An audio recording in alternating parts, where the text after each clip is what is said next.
Well, every CEO, you have your story to tell. Yeah. Can you take us through the memory lane? How it all started? And of course, there would have been a time in your life that you say, why did I venture into this? Why not go back to paid employment? Let us have an insight of your starting point to the point where you are today. Yeah. Thank you very much. If I will just summarize it, but I will have to bring out key points there, because if I want to tell you about my stories, I don't think we'll finish this interview today. As I said, I was born into a family of 5. As you are seeing, I don't know my dad. I was born 6th day. My dad died 6th day preceding my own birthday. I mean, after the 6th, that 6th day when my dad died, that was the day they gave birth to me. So I wouldn't say maybe I have anything like fatherly care. I don't know my dad. I was not even, at least say I was referring to anybody like a father then when I was growing up. So it was tough, because then I would say my mom was just like a kind of full housewife. Probably it was after maybe my dad has started maybe learning petty trading. And those people maybe she had to go to was her sister selling yam. And when I started growing up, I would say I started learning the art of trade when I was 7, because I didn't have choice just to support my mom.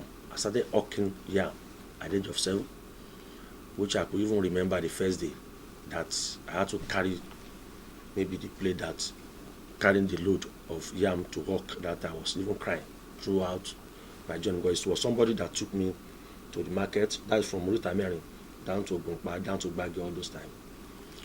So with time, because I knew quite well that I didn't have choice, that was only what I could do to support the woman. So we started trading. I started supporting her, started working for her, to even got to a point that if we didn't have anything to sell, I would just be maybe in the market, at least carrying load for people that they come maybe to buy market yam or any other thing in the market in real time, just for them to give me something. So my primary school started maybe in the Deacons, as I've said. I was staying with my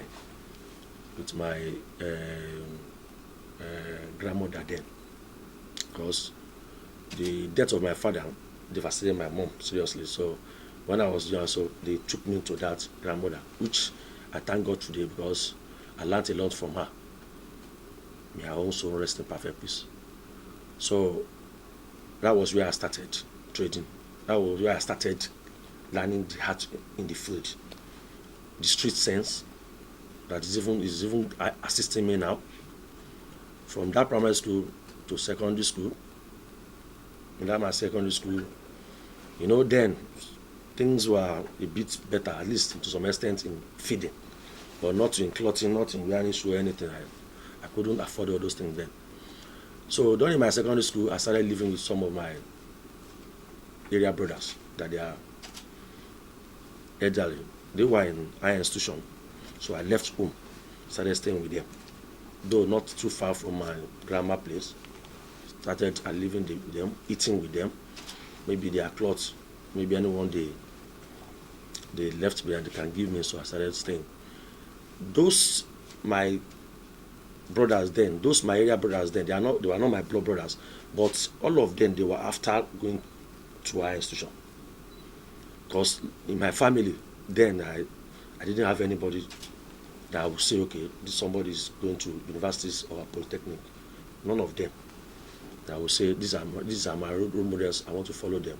So it's just fortunate for me that I was able to move to those people. Ordinarily, I would have gone ahead, or maybe they would have even pushed me to go and learn another trade. Because of all my other cousins, we are together. They have started learning one thing or the other. So I kept on saying it. And let's say destiny. So my mom, at least, was listening to me. That okay, at least let my own son one know. Because two elder brother, they started learning another trade. So I was just wanted to go to school because of the influence from all those people I was staying with.